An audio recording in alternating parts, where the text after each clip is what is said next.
Imagine a place where your nearest neighbor lives 200 kilometers away across a frozen desert, where the greatest treasure isn't Bitcoin or gold, but a freezer packed with meat. This is Chukotka, the most remote corner of Russia, where you can literally see America on the horizon.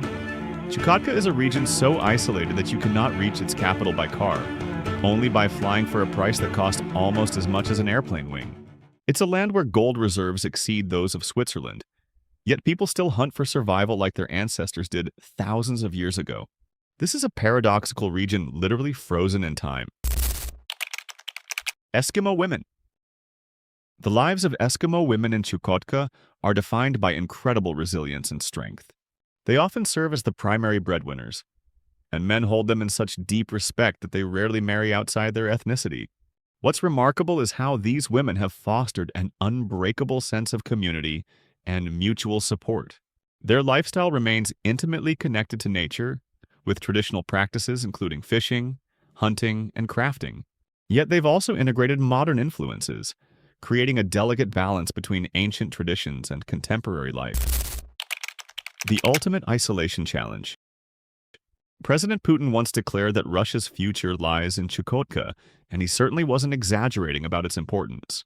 Chukotka covers an enormous territory larger than France, Spain, and Portugal combined. The population is just 50,000 people. To put that in perspective, that's fewer people than attend a major football stadium. The only connection Chukotka has with the outside world is through the sky. Onadair Airport serves as the sole gateway to civilization, and getting there will cost you more than a luxury vacation. A ticket from Madrid can run 600, 800, or even 1,000 euros one way. That's more expensive than flying to tropical paradise destinations, just to reach one of the most inhospitable places on Earth. During summer, there's barely occasional navigation by rivers and sea. But for 9 months of the year, your entire existence depends on two things: flight weather and an incredible machine locals call the Beast. This all-terrain vehicle serves as ambulance, school bus, and hearse all rolled into one. It transports food, mail, and people across landscapes that would challenge military vehicles. A trip to the neighboring village 150 kilometers away can last a whole day if you're lucky and a snowstorm doesn't start. In Chukotka, distances aren't measured in kilometers but in hours, days, and tanks of diesel fuel. When your survival depends on weather patterns and mechanical reliability, every journey becomes a calculated risk. The treasure beneath the ice. Chukotka sits on top of one of the world's largest treasure chests, containing massive deposits of gold, silver, tungsten, tin, and mercury. The Kupol mine alone holds billions of dollars worth of gold, literally buried beneath the ice. During Soviet times, they sent Gulag prisoners here to extract this currency for the country, often at the cost of their lives. Today, shift workers earn enormous salaries by Russian standards to extract these precious metals. But in a surprising twist, if you show a local a gold ingot and ask them about wealth, they'll just laugh in your face. Then they'll silently walk to their refrigerator or freezer and open it to reveal their real treasure shelves packed with meat and fish. That freezer represents the actual currency of Chukotka. Inside one, you'll find kilos of reindeer meat, dozens of seal carcasses, and the ultimate treasure of coastal inhabitants, the skin and fat of Greenland whales. This isn't just food. It's a concentrated source of vitamins, calories, and life itself during the polar night. That freezer serves as insurance, the absolute guarantee that a family will survive the winter.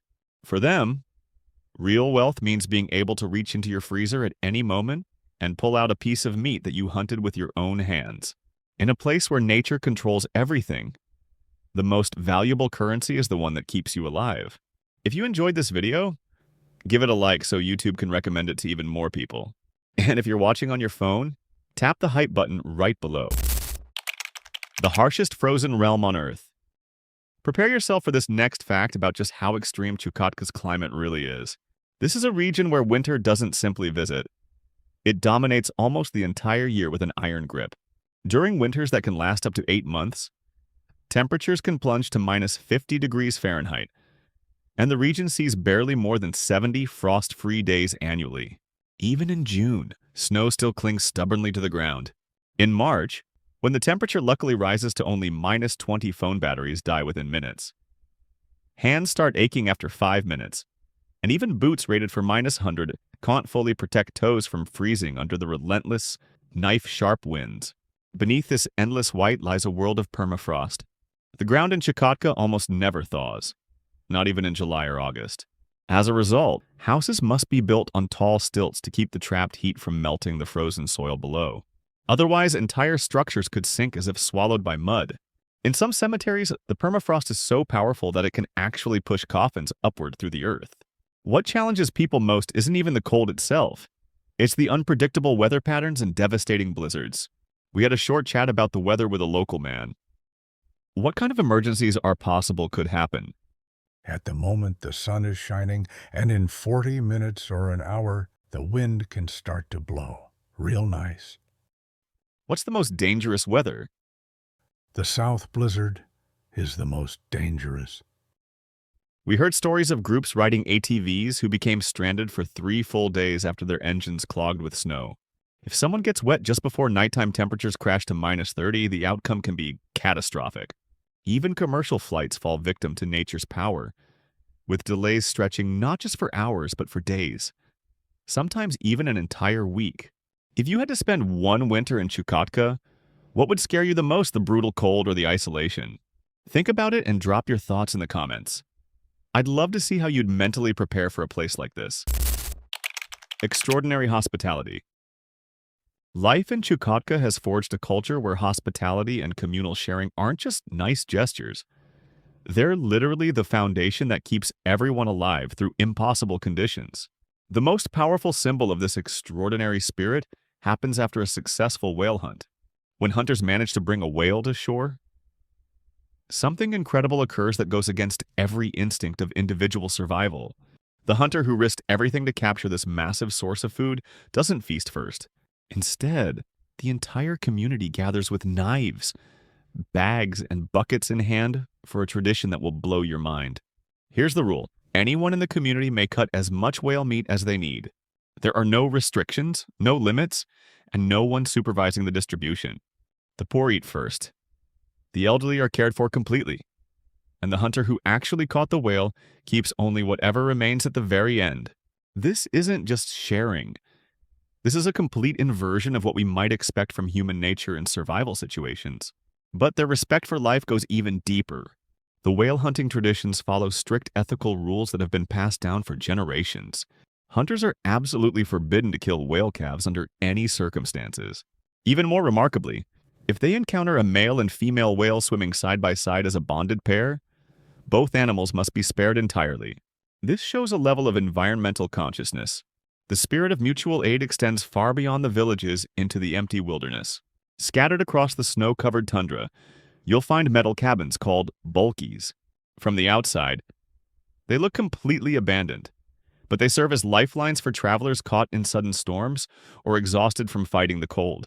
Anyone can open the door, step inside, and find refuge with supplies left by previous travelers. To the people of Chukotka, a bulky represents more than just shelter. It's a silent promise that no one is ever truly alone on the tundra. This same spirit of solidarity comes alive whenever the fragile infrastructure of remote settlements breaks down. In one village, we learned about a single water truck and one lone snowplow keep daily life functioning. When the snowplow broke down and roads vanished under massive drifts of snow, the community didn't wait helplessly for outside rescue. Neighbors immediately began digging out paths by hand, carrying water to households, and sharing whatever resources they had available. In Chukotka, survival is always a collective effort. When the machinery stops working, the people automatically start working together. Life on the edge of sanity. This next fact will show you just how extreme daily life becomes when you're living at the absolute edge of human civilization. In many villages, running water simply doesn't exist as a concept. This forces locals to cook with seawater, a practice so common that even school cafeterias prepare soup and porridge this way.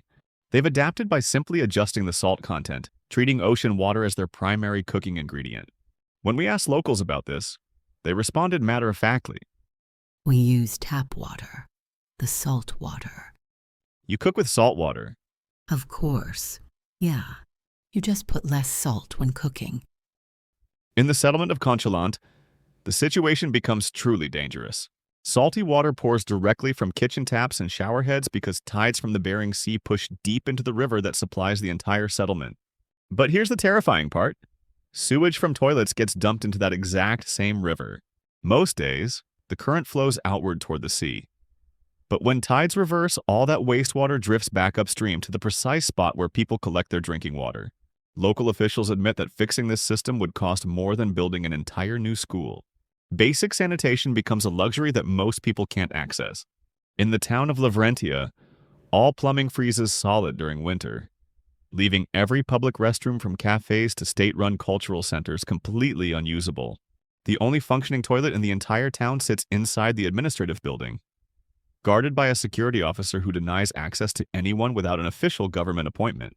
Many locals would rather relieve themselves outdoors in sub-zero temperatures than endure the humiliation of begging to use a government bathroom. Daily transportation creates its own set of impossible challenges. Cars in Chukotka are never turned off because once an engine cools down completely, the battery may never start again in the extreme cold. After freezing nights, residents must plug special heaters into their vehicles, running long extension cords out of their windows just to keep their engines alive until morning. Even staying connected to the outside world becomes a constant battle. In Anadir, the regional capital, Wi-Fi doesn't exist even in the central hotel, where tired staff often joke that civilization simply hasn't arrived there yet. Mobile data serves as the only lifeline to the internet, and even that works only in certain corners of town, barely strong enough to send a simple text message. A counting system. Among their most notable cultural traits, the Chukchis have a special way of counting that differs from the common decimal system. Their counting method, called the vigesimal system, is based on 20 and reflects their flexibility and creativity in working with numbers. How does this vigesimal system function? Unlike the decimal system, which is built on units of 10, the Chukchi system uses groups of 20, meaning each digit represents values from 0 to 19. Only a few cultures in the world use this type of system, including the Chukchis and the ancient Mayans. This shows how original and inventive the Chukchi people were in creating a number system suited to their life and surroundings.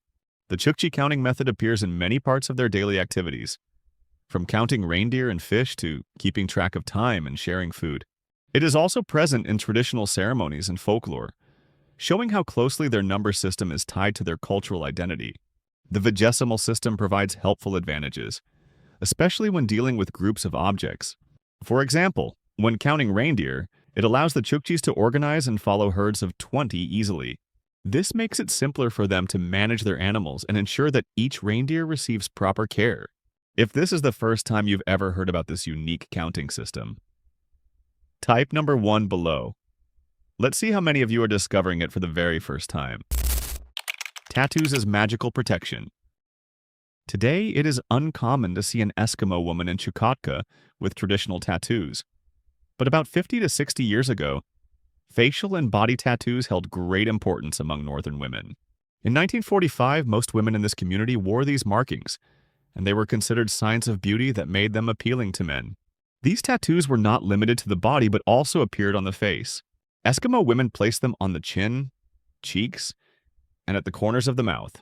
Girls received these tattoos before marriage, and without them, it was difficult for a young woman to find a suitable husband. The tattoos were created using a special method in which a thread soaked in soot was drawn under the skin.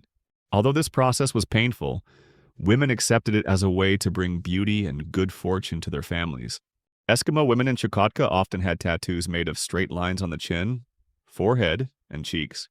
They also decorated their hands and arms with similar markings. At times, more detailed shapes were added, such as ovals, designs that looked like whale tails, and trident-like forms. Today, in some regions, these tattoos remain mostly on older women.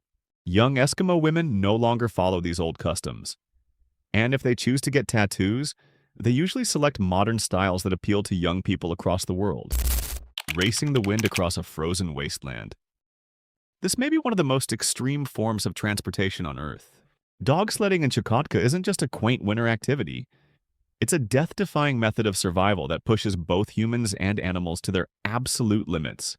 The dogs used here Chukchi dogs and Siberian Huskies are direct descendants of gray wolves and possess endurance capabilities that seem almost supernatural. These incredible animals can pull sleds for up to 200 kilometers per day, in temperatures that would kill most living creatures within hours.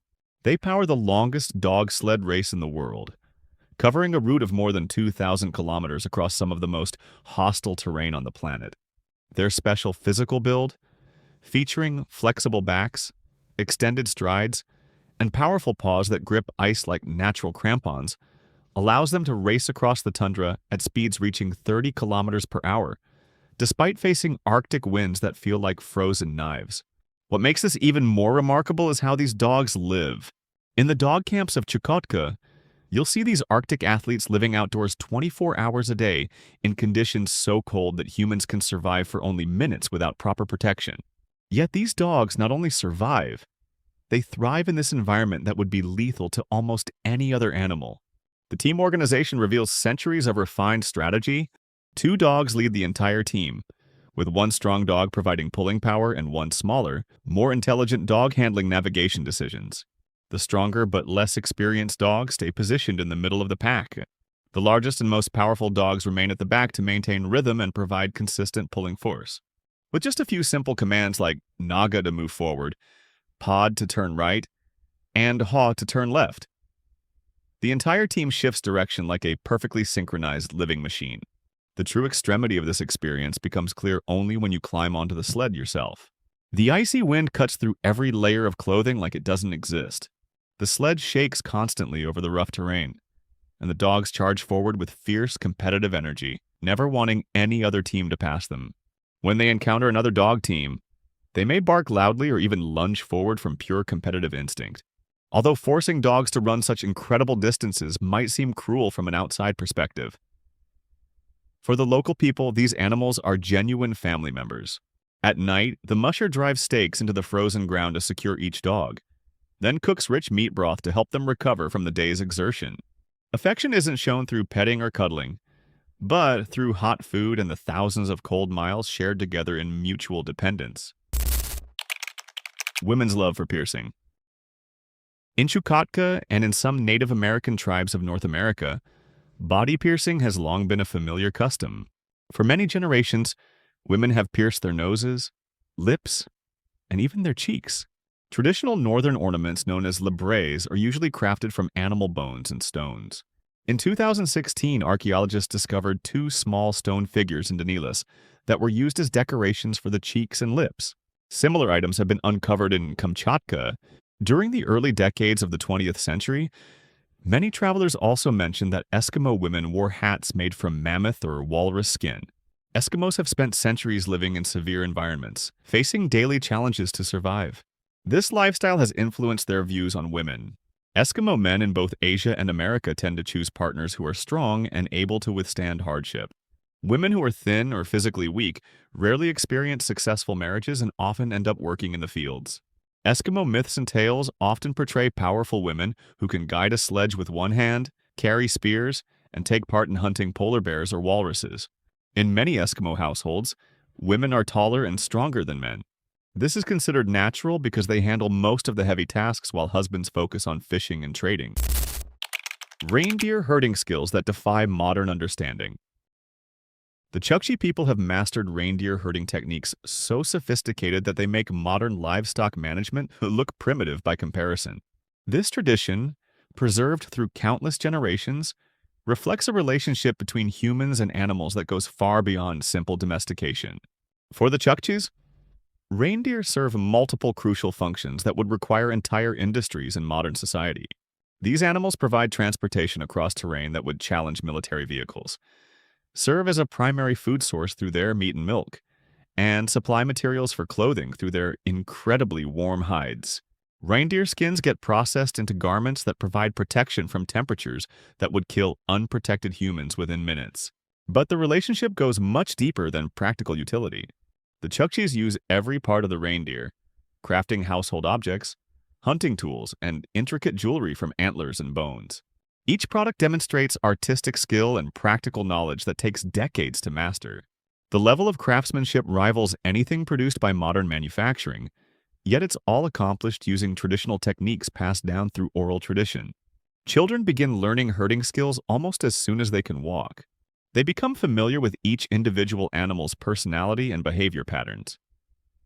Mastering the use of lassos to catch and control reindeer with precision that would impress professional cowboys.